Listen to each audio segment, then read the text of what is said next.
then the demonstration may not become necessary anymore. Why doesn't he do it just today? Yes, Oliver. First of all, since you've ended on the demonstration, let me say that the question of citizens' involvement in the conversation is extremely important. Yes. And irrespective of how so many people feel that the government is taking some actions and for which reason citizens should not mobilize to put more pressure, I completely disagree.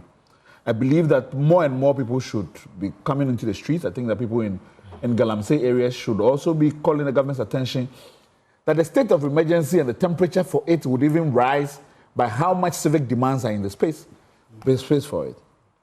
So far, I mean, even when the former president was on, I had taken a more nuanced position on the state of emergency issue because I am still quite apprehensive about there's a need to define the framework of it.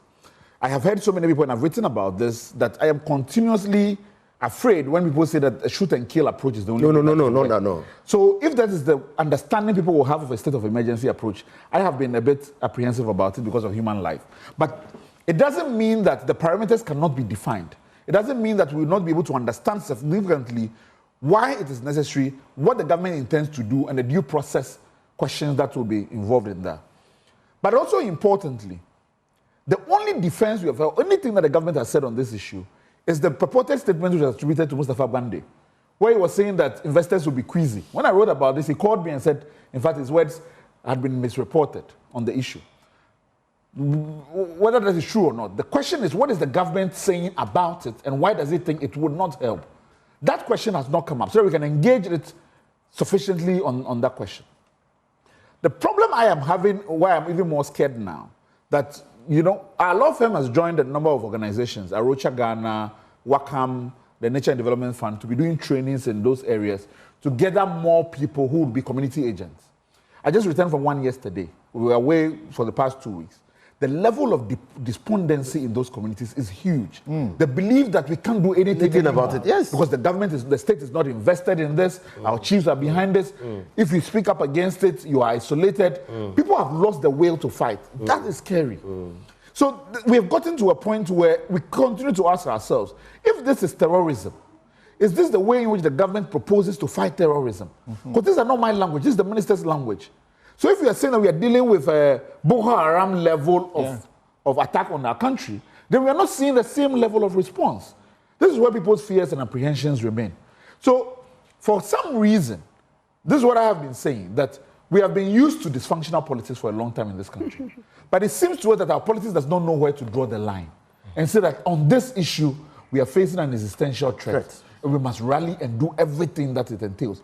So I don't mind whether it is political parties on the streets, I don't mind it is nursing mothers, whether it's a prayer walk. We must all descend on government and we must all keep the temperature and the pressure high. For this should be the one thing where we say that we Ghanaians will not allow this to happen to us. Prof, the Archbishop I just referred to, I think this week, and the Catholic bishops have been very consistent on this matter. They have repeated the call now that John Mahama should act to his words. Is it not easy for him now because those who were in government previously, who were against the state of emergency, suddenly they think the state of emergency is important, including the Lands and Natural Resources Minister, who was very clear that a state of emergency was not what to be done. Now he believes it's what we should do. So it's easy for the government to do. Why are they waiting? What are they waiting for?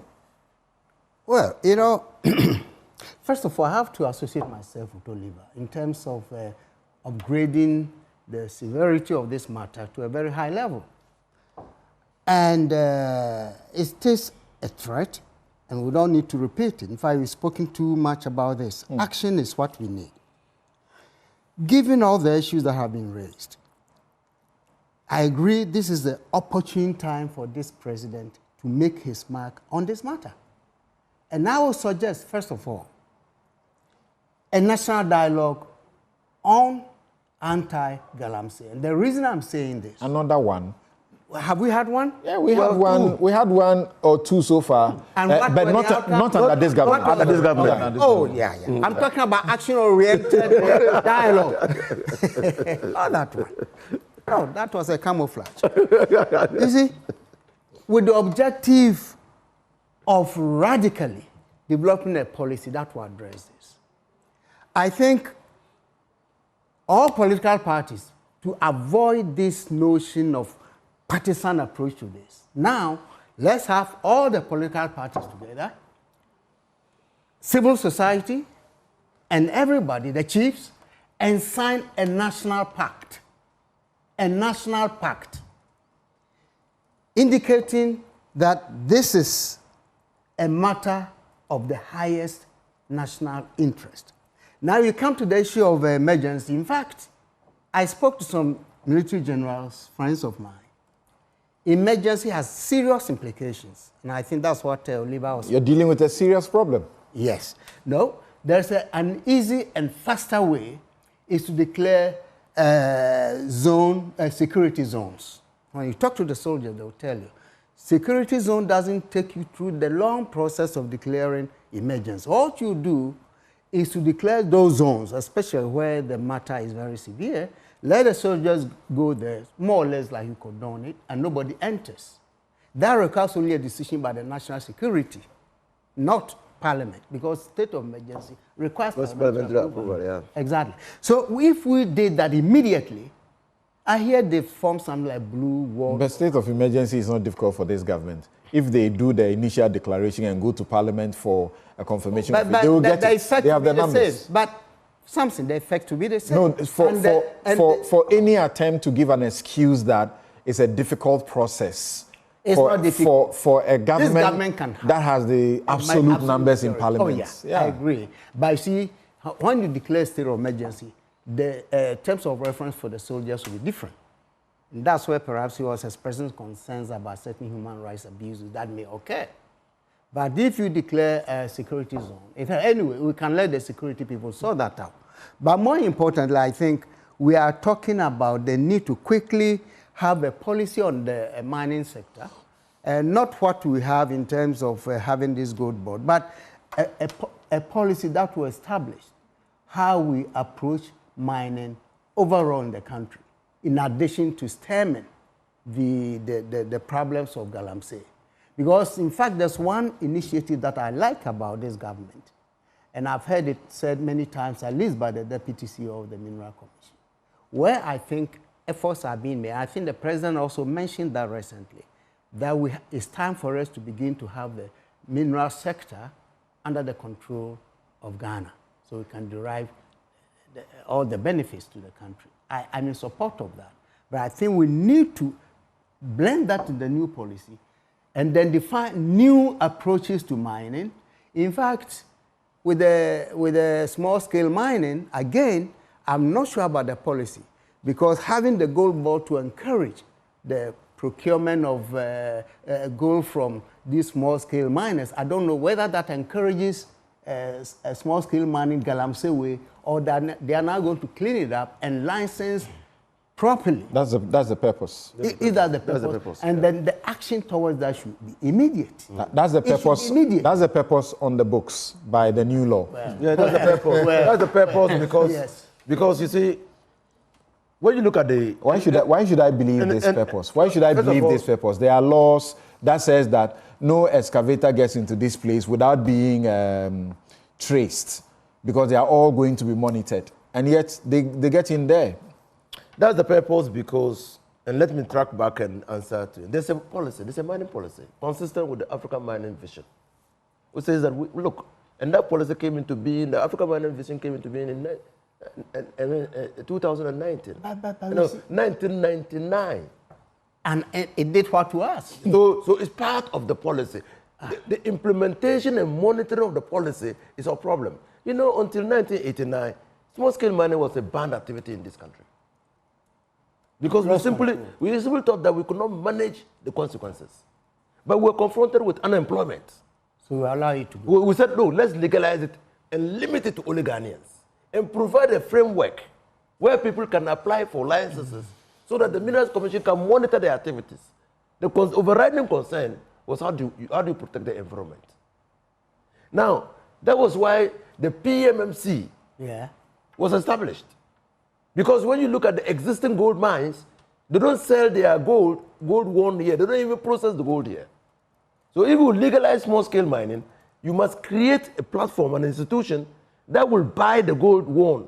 I have no problem with that, my good friend. I think we're talking about how we stop galamsey as it affects them. So I was just giving the historical account. Okay. So when we started implementing it, then this notion of monopoly, granting monopoly to PMNC came up. I said, look, so World Bank and others liberalized the... But we had no structure to monitor where people were winning the gold from. We didn't have a Kimberley process, as is seen in the diamond thing. So people then, financiers then came up and gave money to people to win gold, and nobody was tracking how the gold was won. Yeah, okay. Now that we know, We know all this, that's why the gold board says that, look, no one will be licensed to buy gold in Ghana. Right. Look, if you win gold, you must sell it.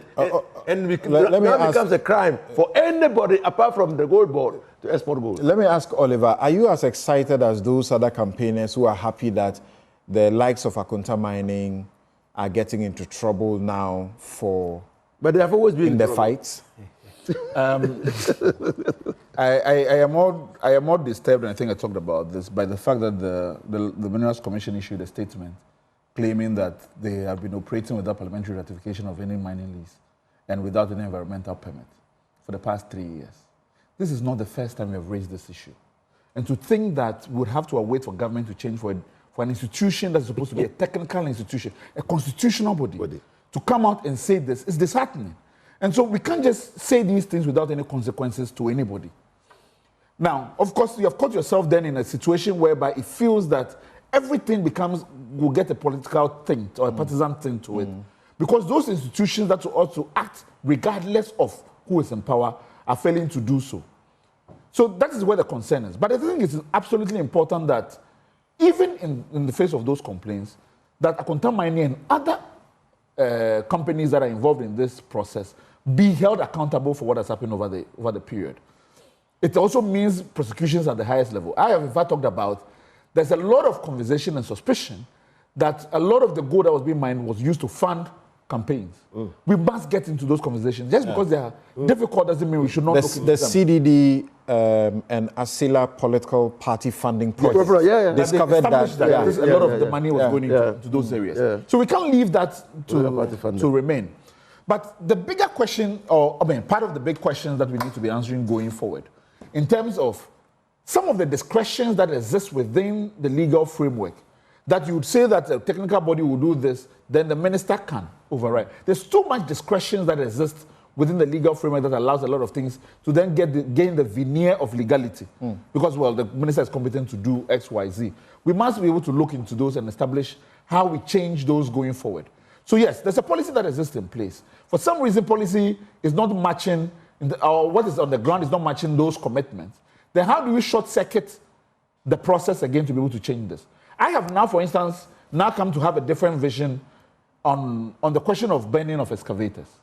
Because the law says yes, you shouldn't burn them. And I was aggrieved about the process of burning them. But then it's explained to me that because the control centers are being removed, you can't do anything about. Then, of course, if reality is not matching law, the reform law to be able to deal with the problem, if that is where the problem is.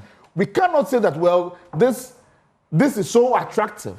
The excavators are so attractive that let's not burn them. We burn weed or marijuana when we seize them. But they also have a high market value. There are certain things that despite the market value, the destructive potential is so much that we must take a different approach to them. That's where my view is. Erastus, for instance, even on this question that we are going to be challenging the minister on, the deportation of foreign nationals, says yes, even as we're having that conversation, we must recognize that when you look at the data, the vast majority of foreign nationals who are, particularly Chinese, who are arrested, are released on the same day because they pay higher. It has added up to the corruption network that exists there. So even as we are talking about the deportation, it means that, it's a Methuselah-like problem. There's so many heads to this that the level of urgency that is pushing people to call for a state of emergency is precisely the concern. That the problem is too multifaceted. Right. Interesting. Is it possible we can overcome this problem? It's possible. It's possible. Then let's have a straightforward action plan. Yeah.